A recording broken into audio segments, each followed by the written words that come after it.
Couple clutcher, anything them go for. Gucci Louis Vuitton, anything them go for. Couple clutcher. London, Birmingham, Headman, Sad. But Part 2 out now. Right. So going back to the AI thing that you were talking about before, like I do agree that AI is kind of coming up and it's very obvious to see.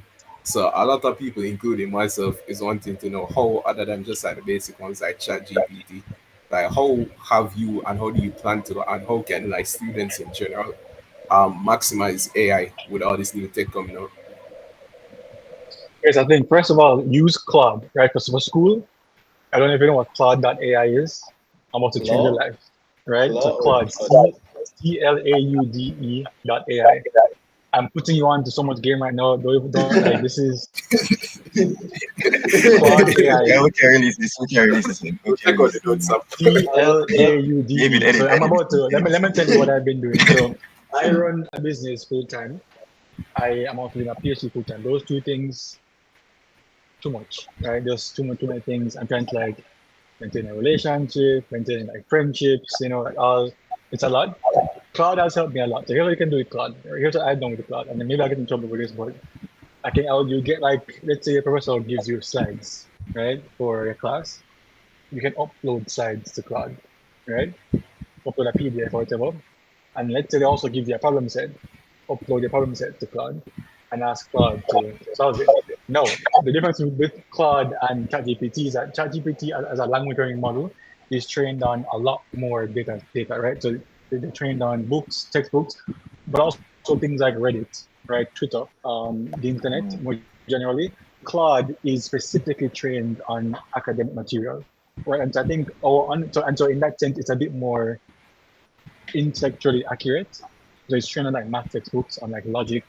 You could probably solve your proofs for pure math, that kind of thing, as opposed to where ChatGPT might hallucinate somewhere. And so I think our understanding of AI has been a little limited to maybe like the maximum being ChatGPT, but the real AI is how we just automate everything else. Every other skills, think about, okay, I want to do marketing analysis or analyze some data. There can be AI just for that, right? So you can make your own language learning model or your like machine learning framework as long as you have data. And so the first step is actually just to code, learn how to code. If you can learn Python, that is the key to everything else. Why? You can call ChatGPT into Python. So if I just wrote, I was essentially in Python, you can access OpenAI's API and using that, code, like use ChatGPT in Python to like, read a document or like I can give you data real time. And so if you want to get into AI, that would be the first thing I would say. In college, if you take the class that's just before data structures is probably one of the hardest CS classes. If you can manage it, take it, you'll probably find you might get a C or a B. It's one of the harder classes in college. But the class just before that one is going to be super helpful. If you can learn machine learning, right? So machine learning, and this sounds like, just for machine learning, it's not that easy. At least understand like the framework of machine learning, which is to say, it's just prediction, right? If you have enough data, you can predict things, right? If I had a transcript of your previous interviews with people, I could predict what questions you could ask me today because of machine learning, right? And so that's why I'd say, you know how to code, basic Python is enough. Coding is not hard. If you can speak English, you can learn how to code. It's not hard. It's actually hard, Wait, when did you coding? All right, what was it doing? Java or C? Look, Python. I mean, you do C, sorry. Yeah. From school, I couldn't get it. Like, nah, I would say Pascal. Yeah, Pascal. No, I don't know why we need Pascal. Pascal, oh my gosh, I could do that. That's why I said sorry. Python. Python is more like English, right? You're really just typing English. And no, you can use ChatGPT to code with you. ChatGPT does half of my coding nowadays, right? The real problem is, so before you had something called Stack Overflow or like Stack Exchange, where you have to go, oh, I got this error. No, just copy the code, copy the error in the ChatGPT and be like, yo, figure it out, and like work with it to get solutions. So I think what AI is doing now, it's changing who are the winners and the losers. So before, if you work really hard, you'd be a winner. Now, if you work really smart with AI, you'd be a winner as well. I know people. I know people who, for example, have a job at Amazon as a software engineer and can't really code because why? They were from home and they hire some random engineer on Upwork in China or India, assign all the tasks to them, give them all the information, and that we can maintain like on go on TikTok and look this up. It's a real thing. There are people who maintain like 3 different jobs by outsourcing the coding work to other people. Right? They also did like the people in like Asian countries specifically, Yeah. I think, and then they pay them like minimum wage, and they do the thing very Yep. shit. That's illegal. Yeah, I mean, this summer I hired somebody who could code because I just didn't have the time to do all the work. I was more like a research supervisor. So gone Upwork. I mean, I hired them as a research assistant, and so they were. I knew what to do. I just didn't have time to like. One, I wanted it to be run on a different computer, so I can use my computer to like, take meetings, that kind of thing, and teach classes. And so you can just outsource work in economics. You call It's that like your those people say minimum wage is like some crazy. The economy is so yeah, and so you could pay somebody $5 an hour, and in the same way. So first of all, these countries are also much bigger than Jamaica. It's like billions of people, right? And so in the same way, Jamaica has stressed these STEM subjects, and we have like an oversupply of doctors now. Sometimes these countries have an oversupply of people with technical talent, and so they have to now export their labor essentially overseas. And when the minimum wage is so low in their countries, getting $5 an hour from somebody in the US is, a gold mine. And so, yeah, my opinion is that AI, you don't necessarily need to. I think everybody needs to learn AI because it's not the people who create AI who will be best compensated. It's the people who can then use AI to make their own cells better, right? To essentially improve their own efficiency. Which all need to do that. So AI tools are actually like background of AI. Yeah. Okay, so we're coming on to the end. So before we get into anything else, I don't want to leave without asking you what most of our audience and people our age will know you as. I know you for is Calvin the genius from that runs CSSP. So for everybody who doesn't know, can you tell us all about CSSP, how it started, why you're doing it, where you plan to take it? Yeah. Free plug. Oh yeah, I appreciate that question. So how CSSP started was I went to summer school when I was in high school at George's. Went to Davidson College in North Carolina, and I studied there. It was great. That's when I knew for sure I wanted to go to the US. I think I did in like lower six, and I was like, this is great. I want to live on campus, have a roommate, and be in the US, and it was just a great time. And so I got the idea from there, not to start it, but what it was. But then when I was at pre-doc at Berkeley, I remember I was working at the time with College Pro, and I was helping students, I guess I was kind of build their profiles. And I was working on a project with one of my professors who went to MIT, he had his PhD from MIT, and he hired a high school student to help me on a project that we were working on at the time. And his name was Ali. He probably could have coded better than I could at the time, because I don't know how, he was like a genius. And he was working with this professor so that he could get a recommendation letter to then use his application because he wanted to go to MIT, and he's not MIT. And so I was like, whoa, like if this is who our Jamaican students have to compete against for offers at these schools, then it's just a very uneven playing field, because the truth is there's a whole reason why it happened. It's connections as well that matter to even get that opportunity. And so I was like, I'm doing a PhD. I know many smart people who are doing PhDs who can help students kind of build their profiles by allowing them this opportunity. And so it really started from leveraging my network, not only our PhD students, but also students who I knew who were applying to colleges. And then because I'm a really interesting case, because I'm doing a PhD in business and finance and economics, which offers me a very unique insight into how things work business-wise. And so I saw it. I didn't want it to be like a money grabbing thing eventually, and so we're now inching closer and closer to non-profit status. But I saw it as an opportunity to help students, and also more competitive, and also earn a little bit of money, even though that's not like the main thing. And so now actually we're we're a non-profit. We're applying for grants. There is money in non-profit work, in the sense that you can apply for grants that support your mission. And that's really where I feel like it has a huge upside to not only help the students, but also do something for the entire Caribbean, right? And so yeah, that's kind of how it got started. Happy to hear that these people are interested. Yeah, I hope it's a good program. Yeah. Well, you think you want to? Is the plan for CSSP to get to like Spice level? Because I think we know some people who go to Spice and it kind of feels like Spice alone gets them really far, like MIT or those Ivy Leagues. Yeah. So the thing is, a Spice. So I think it's a great program. I think my issue with that program though is that it's a bit limiting. It goes up to the same problem, right? Yeah. The STEM cannot operate in a vacuum, and so we offer courses like creative writing, like financing and programming. Courses that are more, I think, topical, more interesting, more intersectional. Of a course on like race and culture, for example, more. And another thing is, Spice is run by MIT professors, MIT faculty. We are just PhD students, right? We're not really faculty yet. We're faculty in training, right? So we're basically like junior scholars.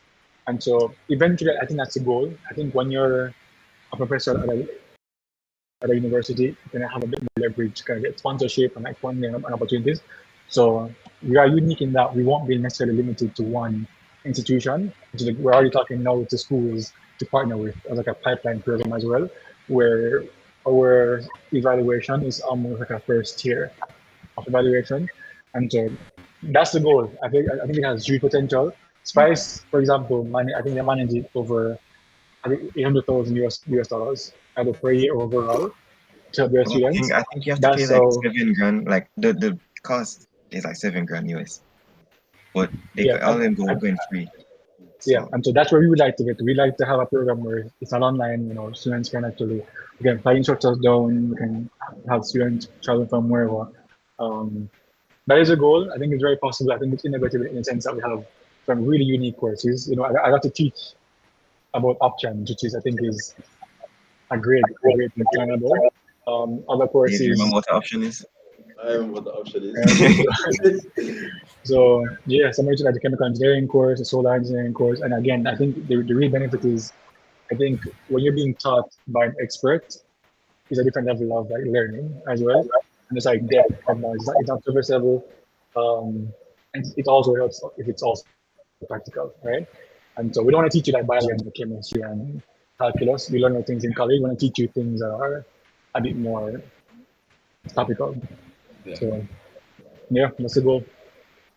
Right. I mean, thank you first of all for being our first guest here. Wait. One more. Right. So you see, I feel like a lot of our audience, right? They're STEM students and they want to get into engineering.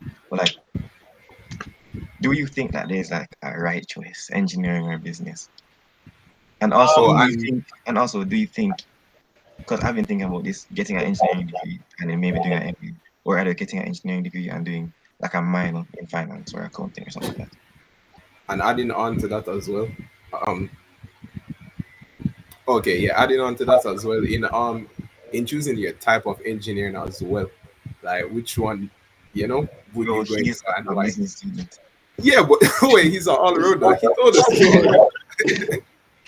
No, I mean, I actually have a lot of insight into that because some of my friends are engineers, and I interact with them because I took out the math classes, which essentially that's what engineering is. And so my understanding is the following: if your goal is to, and this is just very practical advice, do you want to? First question is, do you want to start your career in the US? Right? If you want to come back to Jamaica, I don't really have any advice for you. Good luck. I think the field is growing. No, I think the field is growing. I think I think if you come back to Jamaica, you have the chance to start something new, right? And like build something from the scratch as opposed to enter an established industry. And so I think if you want that for yourself, that's a great thing to pursue.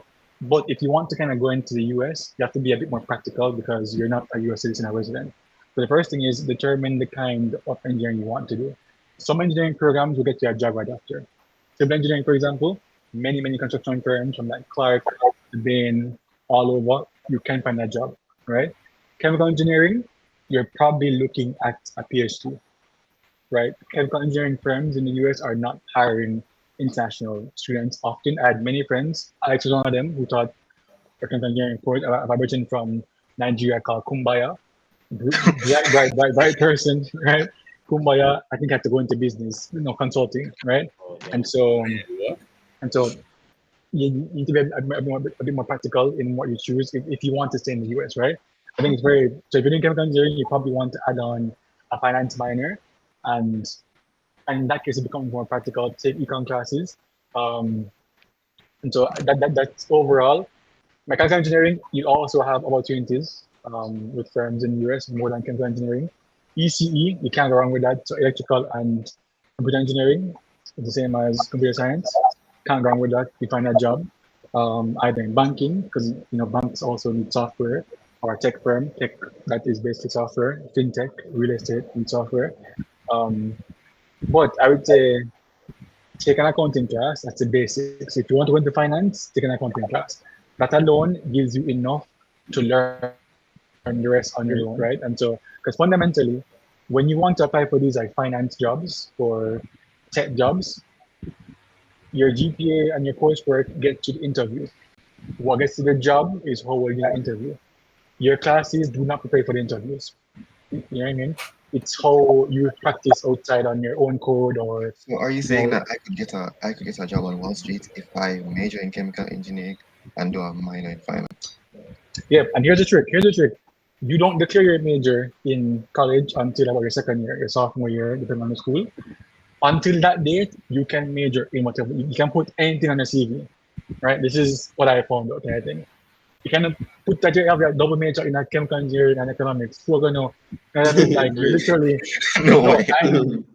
That you have to do that. It's all in economics. We call this like signaling, right? You have to signal, and in equilibrium, like everybody is optimizing their own benefits, like their own desires. If you're not doing that, you're already lost, because everybody else is trying to optimize somehow what they are doing, right? And so you have to play your best game. You're already at a disadvantage being an international student, and so things like those. And also, the job hunt starts freshman year, right? So the trick to getting a job in the US is freshman year, apply for internships. Get one big name firm on your CV or resume as early as possible. Why? That serves as a signal. So do that have these early identification programs that are designed just for freshmen, or these exploratory programs where they might invite you to Goldman Sachs for a weekend or for a conference. That means if you have Goldman Sachs on your CV as a freshman, it means you're vetted by somebody who thought you had potential, which means for your sophomore internship, you get Bank of America, which means for a junior internship, you get Google. And then because you're being vetted by all those places, even if Google doesn't give you a return offer, many other companies that have seen those companies on your CV would want to kind of get you. And so the trick is to start early, right? You don't need to put your major on your CV until it's declared. So take the classes. For all we know, if you take Econ 101, you could get Econ major. I don't know. You might change your mind. You might not. But, and so that's kind of how I would say. I think I answered the question. I might not have, but yeah. I So will. I say I get a one on income, so I'm coming up still. Just leave that. Maybe not that. Right? Quick question. There's a lot of speculation. There's a lot of talk, right, about computer science. First of all, oversaturation. Secondly, as an international student, you're applying to these schools. They see computer science major. They're like, the acceptance rates are very low. So, what are your thoughts? Should you declare your major, like your intended major, to be computer science, or like shift to something like mechanical or computer engineering to like better leverage yourself? I think apply to your strengths. I applied as a French major, knowing that I would do economics, right? Why? I came first in Caribbean and French. I ranked in 2000 English. I had a better profile for those courses. I could better sell like a story around that. So I think for sure apply to your strengths, but also importantly show intersectionality. So if you're doing mechanical engineering, what is the intersection between that and AI for computer science? There has to be one of them, right? To your point, I agree that the field is becoming more and more saturated, but that's fine, right? You're good, you're good. At the same time, you make yourself unique. I feel like what you want to is one thing, the story is everything else, right? And so what can I do with it? And I think the best stories that work are the stories that include some form of intersectionality. So maybe you want to somehow link language and computer science. Then we have natural language processing. So how the whole story of ChatGPT is a language learning model. So in the same way you have to have computer scientists, you also have to have people who specialize in linguistics, right? And so that's what I recommend, something at the intersection of a few fields. Yeah, that's what I would say. Right. Yeah. Let's try this again. So, Calvin, I'm actually so thankful for you coming on, being our first guest, giving us this advice. Honestly, all of it was so good. I feel like we might have to put up a pay gate for this one, say have to put extra. But this should have to go in two different episodes still. Yeah, honestly, it was lovely. So guys, if you have any younger siblings or so, or if yourself are looking to go abroad, you can check out CSSP, pick up your accounts. Yeah, Gadco. Check out Gadco, pick up your accounts, do your coding, start your Python, all of the above. And yeah, so that was episode 3, Stats plus Calvin Wright. We'll see you next week. Cup clutcher, anything them go for. Gucci Louis Vuitton, anything them go for. Cup clutcher. London, Birmingham, headman tan. But shirt about the jeans, match with a polo, what's bad. Go check your stats, easy.